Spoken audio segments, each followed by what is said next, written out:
저는 아침마다 사도행전을 한 13장씩 읽었던 본문에 따라서 3장을 설교하면 3장까지를 읽고 나머지 10장은 이제 다음 주 설교를 위해서 묵상하면서 사도행전 말씀을 읽고 되새김질 하는데요. 주보를 만들면서 다양한 주제가 있었는데 마음에 와닿는 단어가 주 안에서 새롭게 되는 날이란 단어가 굉장히 마음에 와닿았어요. 그래서 오늘 본문의 말씀을 가지고 사도행전 3장 17절에서 26절까지 말씀을 가지고 주 안에서 새롭게 되는 날이란 제목으로 말씀의 은혜를 나누려고 합니다. 교회 다니시다가 보면 이런 마음이 들 때도 있죠. 책 하나 소개시켜 드릴게요. 나는 요즘 교회를 옮기고 싶다. 김순애 권사님이라고 하는 분이 쓰신 책인데 책 제목이 아주 도전적이에요. 나는 요즘 교회를 옮기고 싶다 좀 된 책인데 몇 장을 넘겨가면서 읽으면서 공감 가는 이야기가 있어서 한 대목을 여러분과 함께 나눠보려고 그래요. 많은 새신자가 교회를 등록하고 있지만 잘 정착하지 못하는 이유에 대해서 김순애 권사님이 안타까운 마음으로 기록한 내용인데요. 왜 새가족들은 교회에 정착하지 못하느냐 그랬더니 목사님이 설교 시간에 헌금 설교를 많이 한대. 왜 그러면 새가족이 교회에 정착을 못하느냐 그랬더니 목사님이 하시는 목회 방침이 마음에 안 들어서 교회를 옮기려고 그런대요. 또 교회를 건축하거나 11조를 지나치게 강조하는 목사님의 말씀을 듣다 보니까 다음부터는 다른 교회에 가야 되겠다라는 마음을 먹고 교회를 옮길 생각을 하는 사람들이 있다는 것이 이유가 되더군요. 그런데 저 김순애 권사님이 진작 하고 싶은 말은 그러나 더 놀라운 사실은 새신자가 등록을 하고 그 교회에서 떠나겠다고 마음먹는 이유는 나 때문이라고 생각하는 성도가 하나도 없기 때문이라는 거예요. 정말 교인들에게는 아무런 문제가 없을까요? 큰 맘 먹고 교회에 첫 발을 디디는 주일 아침부터 아주 크고 작은 문제가 생겨나기 시작한다는 거예요. 예를 들면 언제 가장 먼저 성도들이 시험에 드냐면요, 주차장에서 시험이 든대요. 남의 차를 박치기 해놓고도 메모장 한 장 없이 예배에 은혜 받겠다고 뛰어들어가는 성도를 보면서 이 교회는 내가 다니면 안 되겠다라고 생각한답니다. 예배 중에 나중에 온 성도가 조금만 안쪽으로 들어가 달라고 이렇게 부탁을 하면 위아래를 훑어보면서 이렇게 얘기한대요. 늦게 온 주제에. 그러니까 이제 예배 시간에 가가지고 안쪽으로 들어가 달라고 부탁하기도 어려운 것이죠. 자, 예배 시간에 정말 경건하게 하나님의 말씀을 들으려고 주일에 교회를 나왔는데요, 껌을 씹으면서 예배를 드리는 사람, 다리를 꼬고 예배를 드리는 사람, 목사님의 설교 시간에 맞춰가지고요, 우리 교회는 그런 분 없지만 정말 힘들게 하는 분이 있어요. 시간마다 어떻게 이렇게 박자를 맞추어가지고 예배 시간 내내 볼펜을 똑딱거리는 사람, 팔짱을 낀 사람도 있고 다리를 꼬고 앞좌석에 앉아서 앞좌석에 있는 성도에게 흙을 묻히는 사람, 예배는 잘 경건하게 드려놓고 주일 공동체 식당에 가가지고 먼저 먹겠다고 새치기 하는 사람, 옆 사람이 찬송가가 없어서 혼자 어쩔 줄 몰라 예배하는 새 가족을 보면서 같이 보자는 말 한마디 없이 자기만 목청 터지게 찬송을 부르는 사람, 주보에 낙서하다가 주일날 예배 끝날 때까지 졸고 있던 사람, 계속 졸고 있다가 잠깐 일어나서 아멘 크게 하는 사람, 이런 사람을 볼 때마다 발길을 돌리고 싶어진다고 그래요. 무슨 말이냐면 누구 때문에 교회를 떠나겠다고 하는 사람들이 있을 수 있어요. 그런데 그 이유가 나라고 생각해보는 사람들은 교회에 없다는 거죠.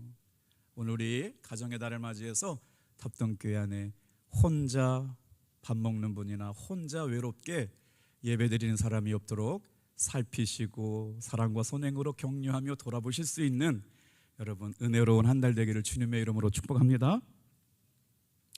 본문 말씀으로 들어가 볼게요. 사도행전 3장에서 4장에 보면 여러 가지 이 사건에 대한 이야기들이 등장하게 되는데, 어떤 이야기가 등장하면 예루살렘 교회라고 하는 교회에서 일어났던 사건에 대한 이야기들이 등장해요. 자, 사도행전 3장과 4장을 아주 정교한 사도행전 기록자들이 의도적으로 놀라운 사건들을 배치해 놓았다는 것이죠. 그러면서 사도행전 3장과 4장에는 초대교회에 있었던 교회의 가장 핵심적인 가치가 뭔가, 우리가 예수를 믿게 되면서 구주로 영접하고 하나님의 나라를 이루어가는 예수 믿는 사람들이 모이는 공동체로서의 모습이 어떠해야 되느냐, 이런 모습을 담게 했다는 것이죠. 자, 우리가 지난 시간에 들었던 말씀은 뭐예요? 40년 동안 태어나면서부터 걷지 못하게 된 장애우를 향하여 베드로와 요한이 나에게는 은과 금은 없지만 나사렛 예수 그리스도로 이름으로 명하노니 일어나 걸으라 라고 선포했던 말씀을 통해서 어떤 역사가 일어났어요? 아직까지 정말 예수 믿는 의미도 모른 채 하나님의 은혜로 말미암아 걷기도 하며 뛰기도 하고 성전 문에 들어가서 하나님을 찬양하고 예배하는 놀라운 역사가 실제 일어났다라고 하는 말씀들을 들었죠.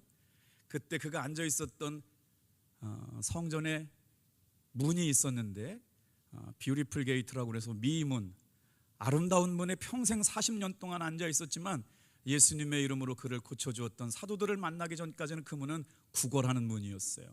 그런데 예수님의 능력을 통해서, 예수님의 이름의 권세를 통해서 사도들이 성령의 충만함을 받고 일어나 걸으라 라고 할 때 여러분 걷게 되는 은혜가 있으신 줄로 믿습니다. 자, 성경의 이야기를 통해서 우리는 어떤 은혜를 깨닫게 되느냐, 사도행전에 기록된 이야기구나, 믿음이 좋은 사람들의 이야기구나, 이 사람들은 참 좋았겠다라고 하는 게 아니라 사도행전의 말씀, 초대교회의 말씀을 보면서 우리는 어떤 은혜를 경험해야 되냐면, 예수님을 믿는 사람들에게 이런 역사가 진짜 일어났다면 우리의 삶에, 오늘 지금의 삶에도 동일하게 예수님의 이름의 능력과 예수님의 이름의 권세를 믿는 이들에게 이와 같은 역사가 일어날 줄 믿어야 합니다. 그래요. 사도행전에 이렇게 3장 4장 동안에 예루살렘 교회에 일어났던 놀라운 사건을 기록해 놓은 것은 저자의 의도에 따른 것이란 말씀이죠. 자, 그러면서 오늘 그 모습을 지켜보고 있었던 유대인들이 사도 베드로를 보고 놀랍게 여기면서 주목해 보게 되는 것이죠. 그런데 이 사건을 경험한 사도 베드로는 오히려 내가 가지고 있는 개인의 능력이 아니고 하나님께서 걷게 하셨고 이 사람을 걷게 한 것은 바로 예수 그리스도 이름의 능력이다라고 하는 걸 말씀하고 계시거든요. 그래서 사도 베드로가 설교하기 시작했어요. 솔로몬 행각이라고 하는 곳에서 설교를 할 때 정말 중요한 이야기를 하기 시작하는데, 한번 따라해 보실래요? 기적의 이유. 그러니까 기적이 일어나게 된 이유가 뭔가를 오늘 말씀을 통해서 깨닫게 되는 거예요. 우리 성도들이 가져야 될 믿음의 출처, 내가 믿고 있는 믿음이라고 하는 게 어디로부터 온 것인가? 사도 베드로는 지금 사도행전 3장과 4장에 일어나는 놀라운 사건을 통해서 믿음의 출처가 어디고 기적이 일어날 수밖에 없었던 이유를 이렇게 설명하고 있어요. 그러니까 우리가 주일날 또 예배 시간에 교회를 나오는 것만으로 만족하지 말고 어떻게 하면 사도행전에 일어났던 초대교회 역사가 우리 교회 안에도 일어나고 나에게 일어날 수 있을까를 주목해서 보면서 기적의 이유와 믿음의 출처가 무엇인지를 묵상해 보았으면 좋겠어요. 여러분 다 같이 16절 말씀, 처음 만약에 있는 말문으로 16절 말씀을 읽어볼게요. 너무나도 중요한 단어가 나옵니다. 제일 중요한 단어의 밑줄을 쳐보세요. 시작. 그 이름을 믿음으로 그 이름이 너희가 보고 아는 이 사람을 성하게 하였나니 예수로 말미암아 난 믿음이 너희 모든 사람 앞에서 이같이 완전히 낫게 하였느니라. 사도 베드로는요, 성령 충만한 다음부터 그렇게 예수님을 부정하고 부인하고 외면했던 그런 연약한 존재가 아니에요. 자, 예루살렘 교회에 임했던 마가의 다락방에서 성령을 경험하고 나서는 어떤 역사가 일어나느냐? 놀랍게 듣는 사람마다 기적을 베풀 뿐만 아니라 베드로가 고백하고 있는 자신의 믿음의 출처가 뭐라고 말하느냐면, 다 같이 한번 따라해 볼게요. 예수로 말미암아 난 믿음. 오늘 여러분의 믿음이 누구를 통해서 말미암아 난 믿음이냐는 거예요. 어머니가 예수 믿었기 때문에. 나는 가기 싫었는데 아버지가 그냥 어렸을 때부터 교회 다녀서 그냥 교회 다닌 거예요. 모태신앙들 말이에요. 그래서 모태신앙은 자꾸 모태 그래서 모태신앙이래. 모태신앙이 어느 날 자기 신앙으로 바뀌어져야 돼요. 모태 해가지고 모태신앙이래. 엄마 아버지는 잘했어요. 근데 나는 그 하나님을 인격적으로 만나지 못해가지고 평생 모태 그래서 모태신앙이래. 할 수 있는 믿음의 신앙으로 바뀌어지길 축복합니다. 오늘 저는 이 말씀이 너무나 은혜가 됐어요. 예수로 말미암아 난 믿음. 자, 베드로를 보세요. 내가 예수를 믿음으로 말미암아 나의 믿음이 고쳤습니다. 저 앉아있는 장애우를 고치게 된 것은 저 안전뱅이의 믿음입니다라고 말하지 않았어요. 나의 믿음입니다. 저 사람과 우리의 믿음입니다라고 말하지 아니하고 믿음의 이유, 믿음의 출처가 어디라고 말씀하시느냐? 다 같이 한번 따라해 볼까요? 예수 그리스도. 예수로 말미암아 난 믿음이라는 거예요. 이것이 이 사람을 완전히 낫게 했다.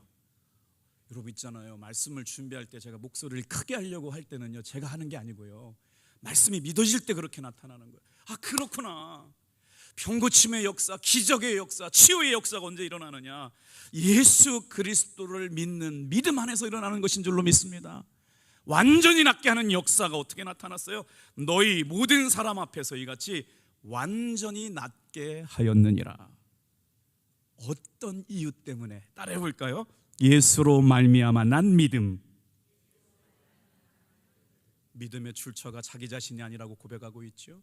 그리고 나서 사도 베드로는 지금 이런 기적의 역사, 하나님께서 40년 동안 나면서 걷지 못하게 됐던 이 사람을 일으켜 세우면서 성전에 들어가 찬양하고 기도하게 만드신 이유, 바로 예수로부터 말미암은 믿음을 소유하였기 때문에. 사도 베드로는 자신의 믿음의 출처가 어디에게 있다고 얘기하느냐? 나에게 있지 않고 예수 그리스도에게 있다고 말씀하고 있어요. 자, 대체 기적이 뭘까요? 이 기적은 우리가 살고 있는 오늘날에도 일어날 수 있는 걸까요? 오늘 40년 동안 걷지 못하고 있었던 그 한 사람을 향하여 제자들이, 여러분, 눈을 돌려서 주목하여 봤다는 말씀 묵상했잖아요. 이미 그 마음을 누가 주셨느냐? 예수님께서 주신 마음이라는 겁니다. 평상시는 늘 걸어다녔지만 주목해서 보지 않았어요. 그런데 정한 시간에 하나님의 감동과 예수님께서 주목하게 해주시는 마음이 일치가 되고, 그 안전뱅이도 예수님의 제자들을 바라보게 되면서 역사가 일어난 거죠. 오늘 우리가 5월달 168명의 VIP들을 작정합니다. 어떤 일이 일어날지 모르겠어요. 그러나 정성을 다하고 마음을 다해서 이름 불러가며 기도해 주실 때 주님의 은혜가 우리 모든 성도들에게 충만하게 임할 줄로 믿습니다. 자, 그래서 사도 베드로는 뭘 강조하느냐? 오늘 말씀을 묵상해 보니까 사도 베드로는 지금 이거를 강조하고 있어요. 기적이 일어난 것은 예수님 때문이다. 유대인들이 예수를 못 박아 죽였지만 하나님은 그 예수를 다시 살리셨다. 그리고 영화롭게 하셨다. 그리고 그 예수의 이름을 믿는 사람들마다 기적같이 치유되고 회복되는 역사를 주셨다. 오늘 이 저녁에 나와 있는 여러분, 이것을 믿는 믿음 안에서 담대하시기를 축복합니다. 자, 우리가 믿는 믿음 자체가 나쁜 건 아닌데요, 믿음이 역사하는 믿음은 믿음의 대상이 역사하는 거예요. 잘 보세요. 내가 지금 믿음을 갖고 있어요. 믿음이 나쁘다는 게 아니고요, 믿음의 대상이 누구냔 말이에요. 성부, 성자, 성령 삼위일체 하나님이 일하시는 줄로 믿습니다. 여러분 잘 보세요. 제가 만약에 무당을 믿는 믿음과 하나님을 믿는 믿음이라고 말할 때, 믿는다라고 하는 건 똑같은 거예요. 제가 어렸을 때 중학교에서 이렇게 저녁 해가 뉘엿뉘엿 질 때 보면요, 그 강경대교 아래다가 이렇게 옛날 다리가 있어. 옛날에 처음에 학교 다닐 때는 옛날 다리에다가 떡실을 놓고 거기다 비나이다 막 복을 비고 있더라고요. 그런데 어느 날 강경 새 다리가 나기 시작했어요. 새 다리가 크고 튼튼하게 한 3m 더 높고 굵게 나니까요, 절하는 사람, 떡시로 갔다 오는 사람들이 새 다리 가서 빌고 있더라고요. 이게 무슨 말이에요? 자, 무당들이 비는 믿음도 믿음이고 우리가 하나님께 믿는 믿음도 믿음이에요. 믿는다라고 하는 것은 차이가 없어요. 그런데 여러분, 믿음의 역사는 어떻게 나타나느냐? 하나님께서 창조하시고 역사하시고 거짓이 아니라 참된 믿음 안에서 삼위일체 하나님이 역사하시는 능력이 하나님께로부터 오는 것을 믿는 사람들에게 역사하게 될 줄로 믿습니다. 이게 설명이 좀 부족한 것 같아요. 뭐냐면요, 믿음의 출처가 나가 아니라는 거예요. 오늘 이 저녁에도 정말 하나님께서 역사하시는 믿음의 출처가 예수님으로부터 온 믿음을 가지시길 바랍니다. 자, 사도행전을 읽으면서 우리가 분명하게 깨닫게 해주는 은혜가 있어요. 사도행전 3장을 읽으면서 우리가 어떤 은혜를 사도행전을 쓰고 있는 저자를 말하고 싶어 하는지를 우리가 눈여겨봐야 되거든요. 사도행전 3장에서는 예수님이 어떠신 분인가를 알게 하려고 예수님에 대한 설명을 하고 있어요. 먼저 2장 27절 말씀 좀 볼까요? 한 장만 넘겨서 초대교회에 임했던 예수님을 어떻게 믿음의 고백으로 이 사람들이 받아들이게 되었는지 한번 예수님에 대한 이해가 있어야 성령의 충만한 은혜를 내 것으로 만들 수가 있어요. 자, 27절 같이 읽겠습니다. 시작. 이는 내 영혼을 음보에 버리지 아니하시며 주위의 거룩한 자로 썩음을 당하지 않게 하실 것이미로다. 무슨 말하고 있는 거죠? 예수님께서 죽으셨지만 부활하셔서 썩지 아니할 자로 오셨는데 그 이름이 거룩한 자랍니다. 우리가 예수님을 믿는다고 그럴 때 예수님을 어떻게 믿습니까? 예수님을 거룩한 자로 믿어요. 자, 이게 사도행전 2장의 예수님에 대한 이해였어요. 3장으로 넘어가 볼까요? 믿음이 조금 비슷한데 좀 바뀌어요. 거룩하고 의로운 자로 바뀝니다. 3장 14절 말씀 읽어볼게요. 3장 14절이요. 시작. 너희가 거룩하고 의로운 일을 거부하고 도리어 살인한 사람을 놓아주기를 구하여. 예수님은 어떤 분이시라고 가리키고 있어요? 거룩하고 의로운 분이에요. 오늘 우리는 누구를 믿습니까? 거룩하신 분, 죄가 없으신 분이 나의 구주, 구원자세요. 거룩하시고 의로운 자 되시는 예수님이 나의 치료자이심을 믿습니다. 그랬더니 부활을 경험한 초대교회 사도들, 특별히 12장까지는 지금 사도 베드로가 주인공이잖아요. 그랬더니 베드로는 예수님을 누구라고 고백하고 있느냐? 한번 따라해 보실래요? 모세와 같은 선지자. 오늘 22절 말씀에 나오거든요. 시작. 모세가 말하되 주 하나님이 너희를 위하여 너희 형제 가운데서 나 같은 선지자 하나를 세울 것이니 너희가 무엇이든지 그의 모든 말을 들을 것이라. 지금 베드로는 성령 충만하고 있고요, 예수님의 이름으로 명령만 해도 그게 능력이 되고 기적이 되고요, 역사가 일어나기 시작했어요. 그런데 그 일을 어떤 이유로 할 수 있게 되었느냐? 믿음의 기적의 출처가 예수 그리스도를 믿는 믿음 안에서 난 역사라는 거예요. 예수님이 주신 믿음으로 난 역사예요. 그러니 오늘 내가 신앙생활하고 있는 나의 모습을 바라보고 10년, 20년, 30년 교회는 오래 다녔는데 그 믿음이 기적을 불러오고 기적을 경험하고 하나님의 살아계심을 경험하는 믿음이 될 때는 언제 믿음이냐? 다 같이 한번 따라합시다. 예수님으로부터 온 믿음. 오늘 우리가 누구를 만나든지 어떤 일을 만나든지 여러분 담대하게 예수님으로부터 난 믿음을 붙잡고 승리하시기를 축복합니다. 자, 그리고 나서 지금 사도 베드로는 예수님을 어떻게 초대교회 예루살렘 교회 성도들에게 설명하고 있느냐? 아까 우리 한번 기억해 볼까요? 거룩한 자, 거룩하고 의로운 자, 모세와 같은 선지자. 네 번째네요. 다 같이 한번 따라해 볼까요? 아브라함에게 약속한 씨. 예수님은 누구냐? 그러니까 이때 지금 이 설교를 누구에게 하고 있는 거예요? 유대인들이 찾아왔잖아요. 사도 베드로가 예수님의 이름으로 안진뱅이 40년 동안 앉아있던 장애우를 일으켜 세웠잖아요. 손을 잡고 일으켜 세웠더니 일어나가지고 걷기도 하고 뛰기도 하고 찬양도 하고 예배당에 들어가서 예배드리면서 하나님께 영광을 돌렸더니 유대인들이 기절한 거예요. 도대체 저 베드로가 지금 무슨 일을 하고 있느냐, 어떤 권세로 저런 일을 하고 있느냐 그랬더니 유대인들에게 지금 베드로가 설교하고 있는 겁니다. 이렇게 기적이 일어나게 된 이유, 예수 그리스도로부터 온 믿음을 가지고. 그러면서 예수님을 소개하고 있는 거죠. 예수님을 믿어야 할 이유, 하나님께서 아브라함에게 약속했던 씨로 오시는 분, 그 씨가 바로 누구에게 있어요? 생명이 예수 그리스도에게 있기 때문에. 자, 우리가 믿는 이 믿음이 여러분 예수님을 믿는 믿음이어야 될 줄로 믿습니다. 자, 이때 우리가 놓치지 말아야 할 것이 있어요. 다 같이 한번 따라하겠습니다. 믿음의 대상은 오직 하나님이어야 합니다.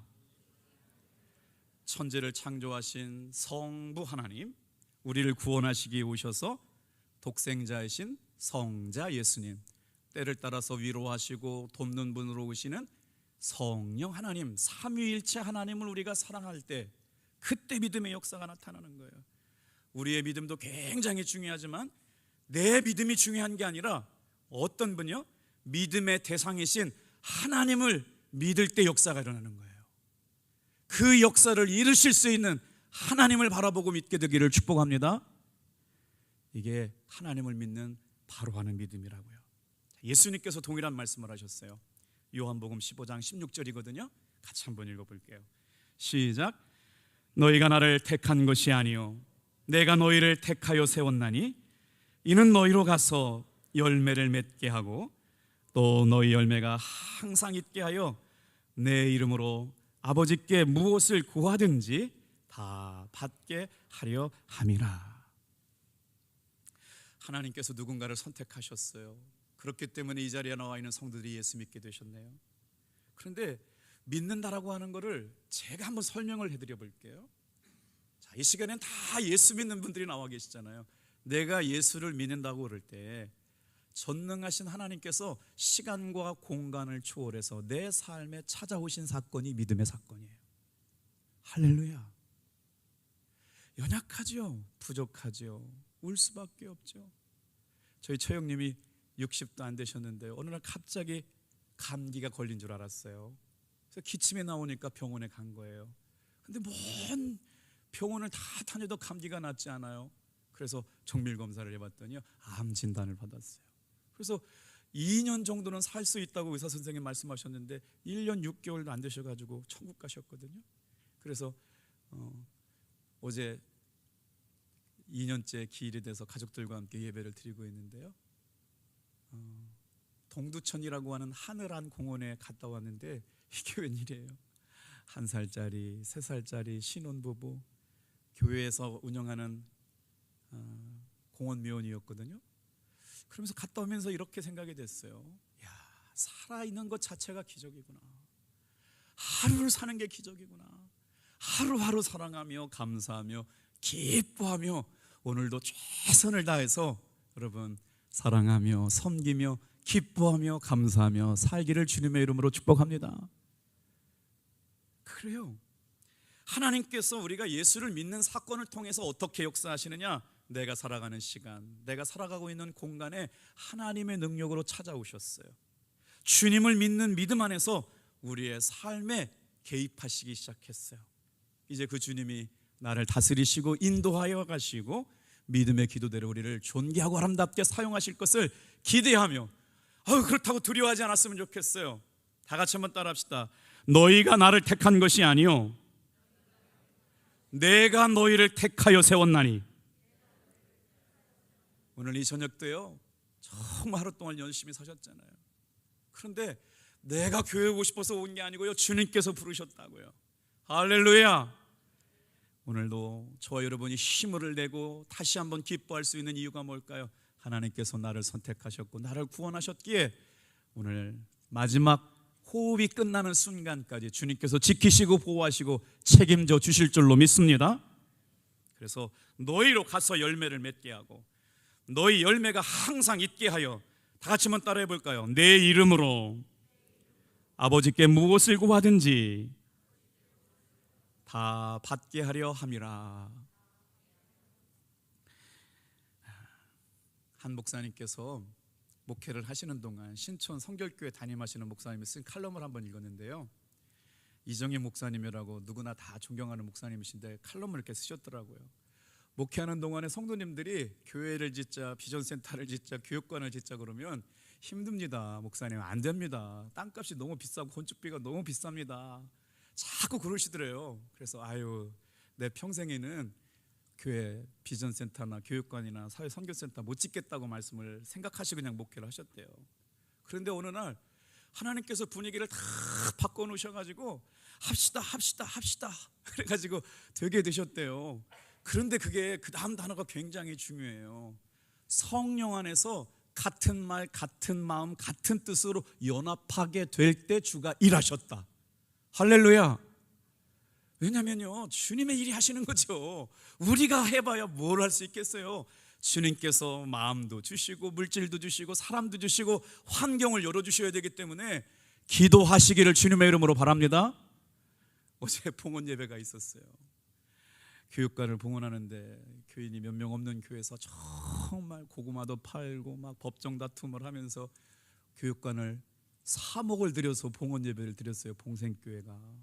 그랬더니 건축위원장님이 보고를 하는데 아마 어려우셨나 봐요. 뭐 세상에 그 훌륭한 장로님께서 막 자기 집을 대출도 내고 있는 전답 다 저당 잡혀가지고 2억 3억을 교회 빚 보증 쓰는데 자기 재산이 들어가니까 공사위원장이 보고하면서 교회 봉헌 교육관 짓고 빚만 2억 남았슈.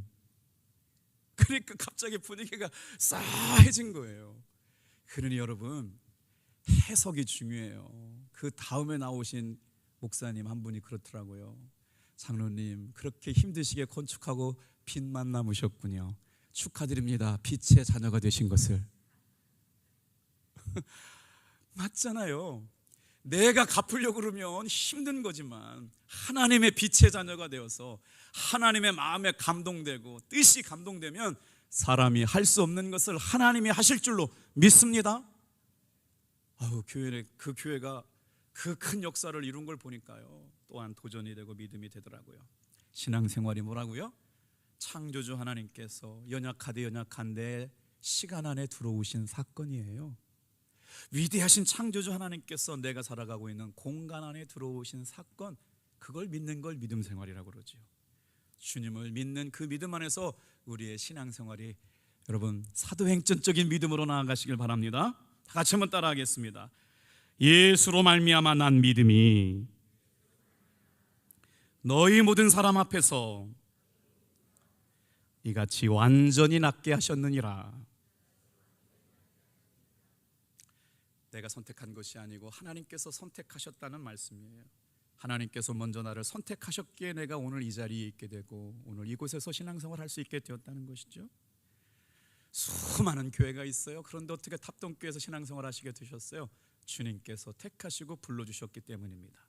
자, 이렇게 설명한 사도 베드로가, 자 보세요, 뭐라고 말하기 시작하느냐?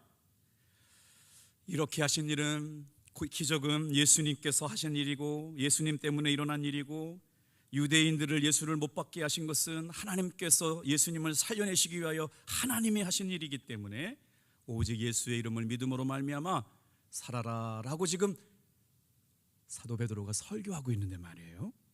그 다음에 여기서 좀 중요한 설교 내용을 우리가 익숙하게 좀 배우려고 그래요. 사도 베드로가 유대인들에게 뭐라고 설교하고 있느냐요? 다 같이 한번 따라하겠습니다. 회개하고 예수를 믿고 죄사함을 받으라. 전도하면서 가장 전도하기 어려운 사람이 가족이죠. 전도하기 가장 어려운 사람 민족이 누구냐 그러면 유대 민족이라는 거예요. 이 사람들은 회개시키기가 어려워요. 왜냐하면 자기들이 의롭다고 생각하는 사람들이거든요. 그래서 회개시키기 가장 힘든 족속이 누구냐면 유대인들인데, 사도 베드로는 지금 그 사람 유대인들을 향하여 회개하고 죄사함을 받고 예수를 믿으라고 설교하기 시작하는 거죠. 가장 종교적인 사람, 가장 율법적인 사람, 가장 윤리적인 사람들, 유대인들을 향하여 회개하고 죄사함을 받으라라고 설교하고 있는 거예요. 자, 베드로 사도는 유대인들의 입장을 변호하기 시작하면서 두 가지 논리로 유대인들을 설득합니다. 첫 번째, 한번 따라해 보실래요? 너희가 몰라서 그랬다. 왜 우리가 복음을 전해야 할까요? 예수님의 이름의 권세, 예수님의 이름의 능력, 이걸 모르는 사람들이 많아요. 그런데 예수를 믿음으로 말미암아 교회에 와 있는 사람들조차도 예수님의 이름의 능력과 예수님의 이름의 권세를 모르고 신앙생활하는 분들이 있기 때문에, 웨슬리 목사님 뭐라고 그러느냐, 예수의 이름을 전해 보십시오, 예수님의 이름을 자랑해 보십시오 할 때 믿음이 생긴다는 거예요.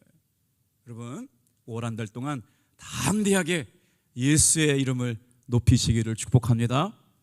17절 말씀 같이 한번 읽어볼게요. 3장 17절 시작.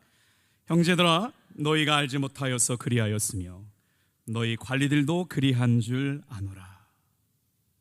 무슨 말이에요? 유대인들이 하나님께서 예수님을 메시아로 보내셨다는 걸 알았다면 예수님을 십자가에 못 박혀 죽이지 않았을 거라는 거예요. 그런데 죽였잖아요. 예수님이 메시아이신 걸 몰랐기 때문에 죽었어요. 오늘 우리가 예수님이 정말 구원자이시고 메시아이고 그리스도이시고 하나님의 자녀된 우리가 예수님께 속한 사람들이라고 그러면 예수님의 부활의 십자가를 증거하지 않을 수가 없거든요. 그런데 신앙생활이 왜 이렇게 무기력해지는 걸까요? 교회 한번 나오라는 게 얼마나 힘들어지는 걸까요? 주일날이고 새벽이고 기도하자고 전도하자고 그러면 왜 이렇게 힘들다고 느껴지는 걸까요?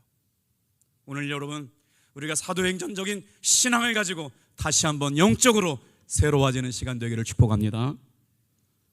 사도 베드로가요, 유대인들을 위로하고 있고 변호하고 있어요. 너희가 알지 못해서 그렇게 되었다. 예수 그리스도께서 하나님이 보내신 메시아라고 하는 사실을 알았더라면 그들은 예수님을 죽이지 않았을 거예요. 그런데 백성들도 몰랐습니다. 백성의 지도자들도 몰랐습니다. 랍비나 서기관이나 공회원들도 몰랐기 때문에 예수를 죽이는 자리에 앞장섰던 것이에요. 알고 그랬다면 죄가 컸을 텐데 모르고 그랬다니까요. 유대인들의 죄가 조금 반감된 겁니다. 지금 사도 베드로는 그렇게 유대인들을 예수께 초대하고 있어요. 자, 그런데 두 번째 위로는 뭐냐면 유대인들이 잘못해서 그런 게 아니에요. 몰랐다고 말씀했잖아요. 무지의 죄를 지적하고 깨닫게 했잖아요. 두 번째는 뭐냐? 사실은 예수님을 죽게 하신 것은 너희들이 아니다, 하나님의 계획하심이었다라고 지금 사도 베드로가 유대인들에게 설교하고 있는 겁니다. 18절이 그 말씀이에요. 자, 시작. 그러나 하나님이 모든 선지자의 입을 통하여 자기의 그리스도께서 고난 받으실 일을 미리 알게 하신 것을 이와 같이 이루셨느니라. 여러분, 제가 사도행전을 읽는다고 읽었는데 오늘 말씀을 준비해서 보니까요, 사도행전 3장의 말씀에 한 구절 한 구절이 이렇게 다 의도적인 배열에 의해서 쓰였구나라고 하는 걸 오늘 또 깨달았어요. 지금 뭐라고 말씀하고 있는 거예요?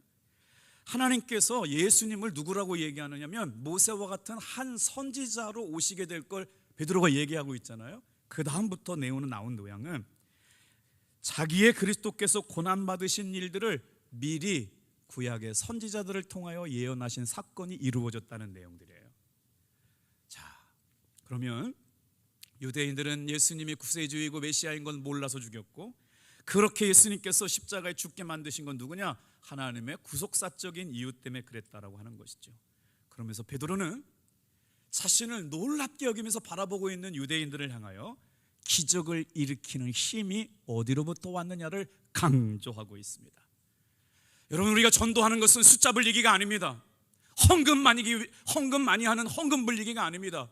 한 영혼이라도 예수를 믿고 죄사함 받고 회개하는 일에 관심 갖게 되기를 축복합니다. 아멘 소리 컸으면 좋겠어요. 할렐루야. 사도 베드로의 설교가 그것이었어요. 다 같이 한번 따라해 볼까요? 회개하고 돌아오라. 우리의 전도가 그것이어야 된다는 거예요. 누구든지 예수 그리스도께로 돌아오기만 하면 죄사함 받는다. 이게 주님의 약속이라고 사도 베드로는 유대인들에게 설교하기 시작했어요.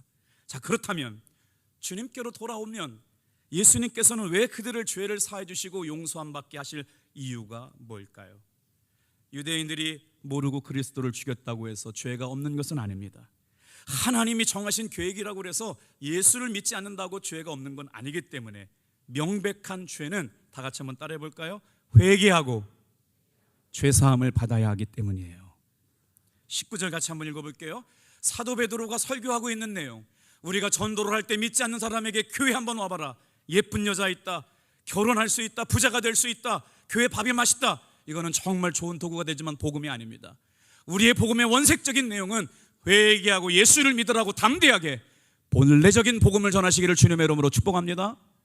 19절 말씀이요, 사도 베드로가 유대인들에게 한 설교의 본질. 시작.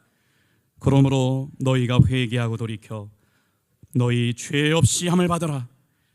이같이 하면 새롭게 되는 날이 주 앞으로부터 이를 것이요.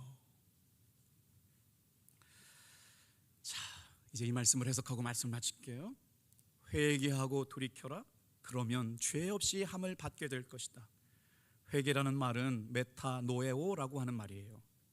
메타라고 하는 말은 무엇 후에라는 말이고, 노에오라고 하는 말은 생각하다, 이해하다라는 말이에요.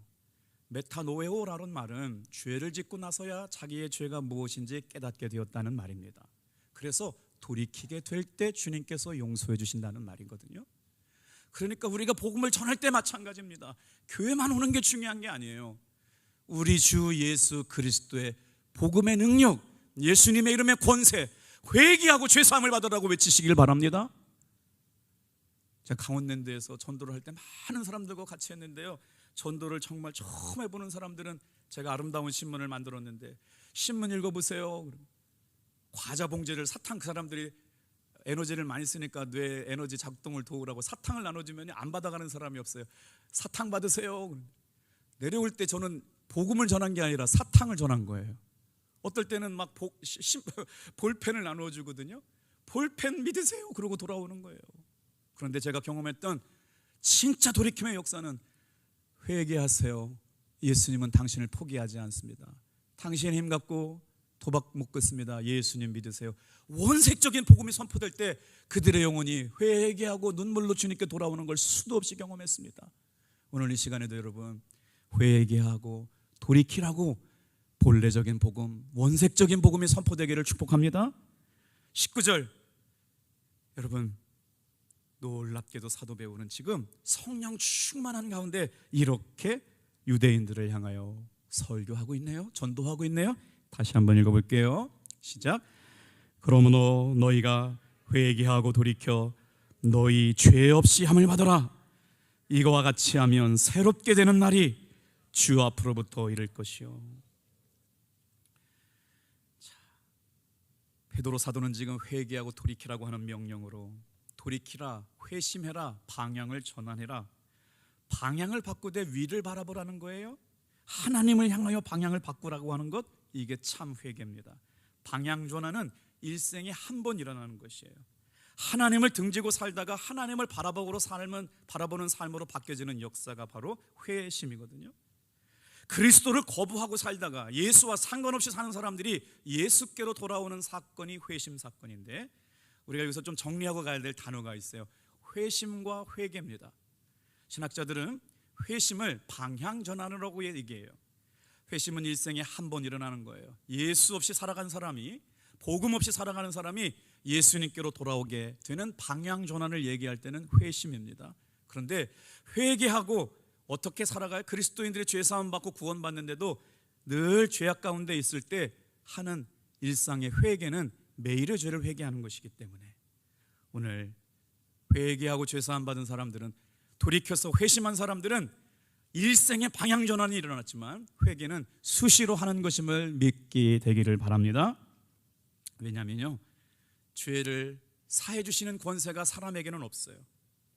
정죄하시는 분도 하나님이시고 용서하시는 분도 하나님이시기 때문에 우리는 죄 사함을 받기 위하여 철두철미하게 지난날의 모든 죄를 하나님 앞에 회개하고 용서를 구할 때 깨끗하게 되게 될 줄로 믿습니다.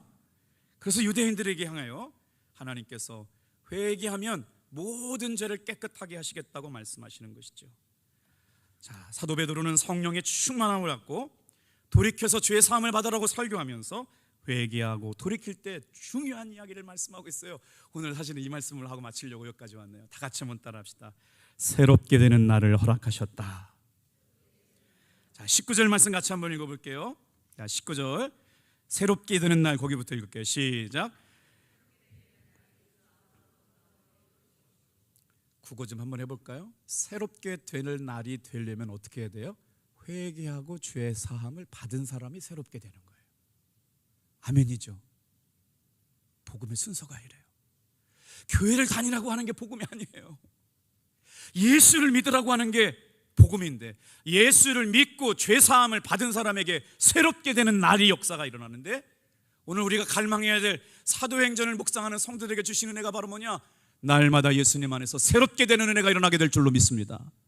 새롭게 되는 역사를 한번 설명해 볼게요. 새롭게 되는 날이라고 하는 헬라어 원어가 뭐냐면요, 카이로스예요. 카이로스.